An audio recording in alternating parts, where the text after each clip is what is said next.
மனோஜ் பாரதிராஜாவின் நிறைவேறாத கடைசி ஆசை. 13 வருடம் காத்திருந்தும் நடக்கல. வருத்தமான தகவல். 48 வயதில் நிறைவேறாத கனவுகளோடு மனோஜின் வாழ்க்கை முடிந்து விட்டது குறித்து பலரும் வருத்தத்தை தெரிவித்து வருகிறார்கள். இந்த நிலையில் 13 வருடங்களாக காத்திருந்த மனோஜின் ஆசை குறித்து அவர் ஒரு பேட்டியில் பேசியது பலரையும் வருத்தம் அடைய செய்திருக்கிறது. தமிழ் சினிமாவில் பிரபலங்கள் யாரும் எதிர்பார்க்காத வகையில் சிலர் அடுத்தடுத்து காலமாகிக் கொண்டிருக்கிறார்கள். வந்த வரிசையில் கடந்த வருடத்தில் இளையராஜாவின் மகள் பவதாரணியின் மறைவு செய்தி பலரையும் அதிர்ச்சி அடைய வைத்தது. பவதாராணிக்கு புற்றுநோய் பாதிக்கப்பட்டு தெரியாமல் இருந்த நிலையில் 4வது ஸ்டேஜில் தான் அவருக்கு புற்றுநோய் என்பதை கன்ஃபார்ம் செய்திருந்தனர். அடுத்தடுத்து துயரம்.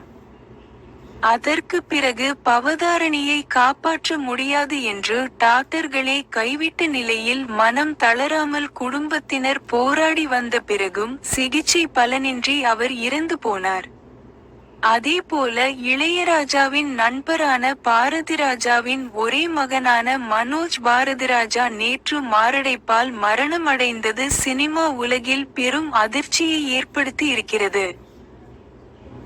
தந்தையை போல இயக்குனராக ஆசை. மனோஜும் தந்தை போல வெற்றிகரமான இயக்குனராக வேண்டும் என்ற கனவோடு இருந்தார். அந்த கனவு கடந்த 2023ஆம் ஆண்டு நனவானது. மனோஜ் பாரதிராஜா இயக்கிய முதல் திரைப்படமான மார்கழி திங்கள் கடந்த 2023இல் ரிலீஸ் ஆனது.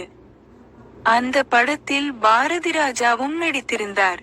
இயக்குனராக அவர் ஒரு படத்தை இயக்கி இருந்தாலும் தான் ஆசைப்பட்ட ஒரு படத்தை இயக்க வேண்டும் என்பதுதான் அவருடைய பெரிய கனவாக இருந்ததாக பல பேட்டிகளில் சொல்லியிருக்கிறார். அடுத்தடுத்து தடங்கள்.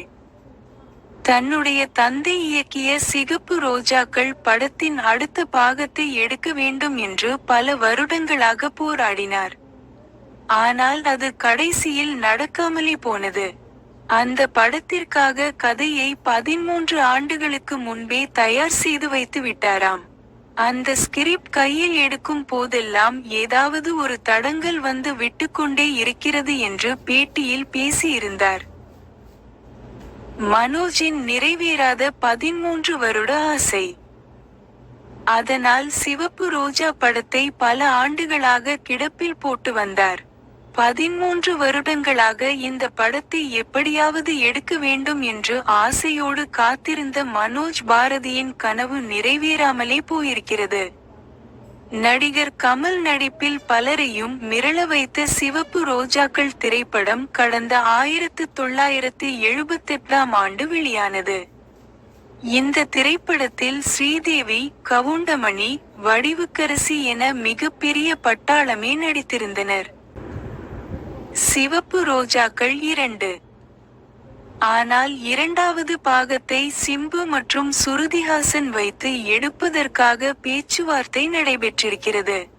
பாரதிராஜா நடிகராகவும் இயக்குனராகவும் தனக்கென ஒரு இடத்தை பிடித்துவிட்டார். ஆனால் தன்னுடைய தந்தையைப் போல தன்னால் சாதிக்க முடியவில்லை என்றாலும் அதற்காக போராடி கொண்டிருந்தார். மனோஜ் சந்தித்த அவமானம். தாஜ்மஹால் திரைப்படத்தில் இவரை கதாநாயகனாக அறிமுகமாகும் போது பல்வேறு விமர்சனங்கள் வைக்கப்பட்டது. இவரை அப்போதே பலரும் உருவகேலி செய்திருந்தார்கள். ஆனாலும் அந்த திரைப்படம் பெரிய அளவில் சூப்பர் டூப்பர் ஹிட் அடித்தது. இப்ப வரைக்கும் மனோஜ்க்கு தாஜ்மஹால் படமே பெரிய அடையாளத்தை கொடுத்து கொண்டிருந்தது. மனோஜ் நடித்த திரைப்படங்கள். இந்த திரைப்படத்திற்கு பிறகு கடல் பூக்கள், அல்லி அர்ஜுனா, வருஷமெல்லாம் வசந்தம், ஈரநிலம் போன்ற படங்களில் மனோஜ் கதாநாயகனாக நடித்திருந்தார். அதுபோல சமுத்திரம் திரைப்படத்தில் நடிகர் சரத்குமார் உடன் அவருக்கு தம்பியாக நடித்திருந்தார். அதற்கு பிறகு நடிப்பிலிருந்து விலகி இருந்த நிலையில் தன்னுடைய தந்தையான பாரதிராஜா இயக்கிய அன்னக்குடி படத்தில் மூலம் மீண்டும் கதாநாயகனாக நடிக்கத் தொடங்கினார். ஆனால் அந்த திரைப்படம் பெரிய அளவில் அவருக்கு பெயர் கொடுக்கவில்லை. அதுபோல 2002ஆம் ஆண்டு வெளியான விரும்பன் திரைப்படத்திலும் முக்கிய கேரக்டரில் நடித்திருந்தார்.